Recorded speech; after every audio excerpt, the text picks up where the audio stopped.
good. A little tired. I shot a couple of my TV One shows earlier today. Okay. And then, of course, I started early with my Tom Joyner morning show segment at 4:15 a.m. So it's been a long day, but it's all good.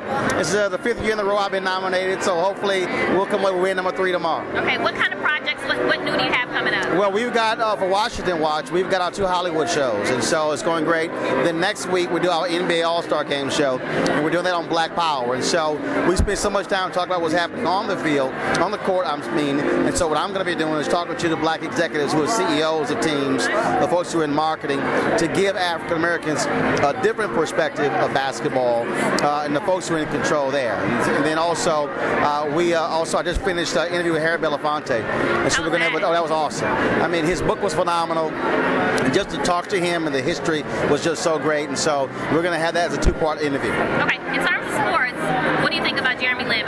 Well, first of all, I mean, here's the thing. What makes that story so great is that everybody loves when somebody gets a shot. And here was the guy, look, I'm a Houston Rockets native. I'm a Houston Rockets fan.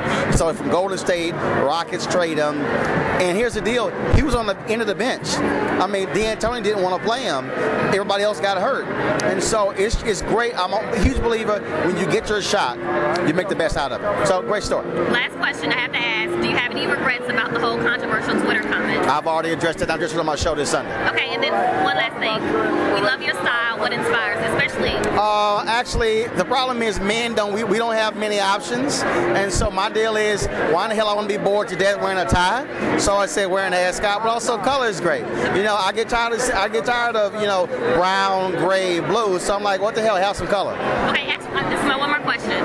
Whitney Houston, how do you feel the media is portraying her? Do you feel like it's a fair assessment? What do you think? Well, first of all, it's no shock. Whenever you have a sudden death like this, somebody who has a history of drug abuse, you're going to see all these type of different stories. I think what's the most important is to have African American voices, people who actually have covered her, who know her, who can have a perspective. Okay. We discussed it on my show. We had Rolanda, we had Shirley Ralph, and Denise Williams talking about her, again, all from different perspectives. Okay. This is Roland Martin with the Jasmine brand.